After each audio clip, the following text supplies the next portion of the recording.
2026 T20 ప్రపంచ cup కోసం భారత జట్టు ఎంపికలో శుభ్మన్ గిల్ వంటి స్టార్ ప్లేయర్ను పక్కన పెట్టడం క్రికెట్ వర్గాల్లో పెను సంచలనంగా మారింది. దీనిపై మాజీ క్రికెటర్ సంజయ్ మంజ్రేకర్ చేసిన విశ్లేషణ ఇప్పుడు చర్చనీయాంశమైంది. ఇది ధైర్యం కాదు, పాద తప్పును దిద్దుకోవడం మాత్రమేనని సంజయ్ మంజ్రేకర్ ఘాటు వ్యాఖ్యలు చేశారు. భారత టీ20 జట్టు మేనేజ్మెంట్ తీసుకున్న కీలక నిర్ణయంపై సంజయ్ మంజ్రేకర్ సోషల్ మీడియా వేదికగా తన అసహనాన్ని వ్యక్తం చేశారు.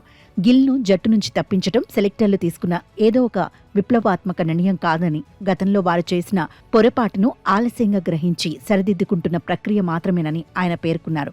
ముఖ్యంగా 2025 ఇంగ్లాండ్ పర్యటనను మంజ్రేకర్ ఉదాహరణగా చూపారు. ఆ టెస్టు సిరీస్లో గిల్ 754 పరుగులు సాధించి అద్భుతమైన ఫామ్ను కనబర్చాడు. సగటున 83.78తో దూసుకుపోయాడు. గిల్ను టెస్టులో బాగా ఆడాడనే కారణంతో టీ20 వంటి భిన్నమైన ఫార్మాట్లో అవకాశం ఇవ్వడం సెలెక్టర్ల అతి ఉత్సాహమని మంజ్రేకర్ అన్నారు.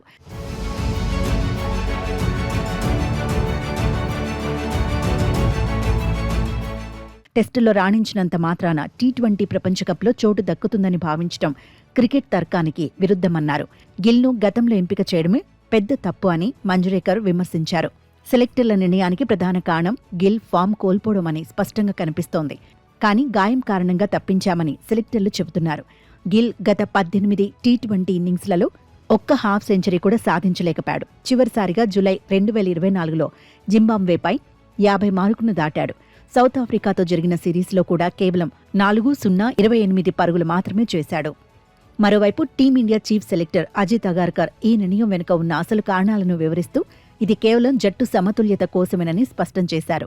జట్టుకు ఓపెనింగ్లో దూకుడుగా ఆడే ప్లేయర్తో పాటు వికెట్ కీపింగ్ ఆప్షన్ కూడా అవసరమని భావించారు. అందుకే ఇషాన్ కిషన్, సంజు శాంసన్ వంటి ఆటగాళ్లకు ప్రాధాన్యతనిచ్చారు.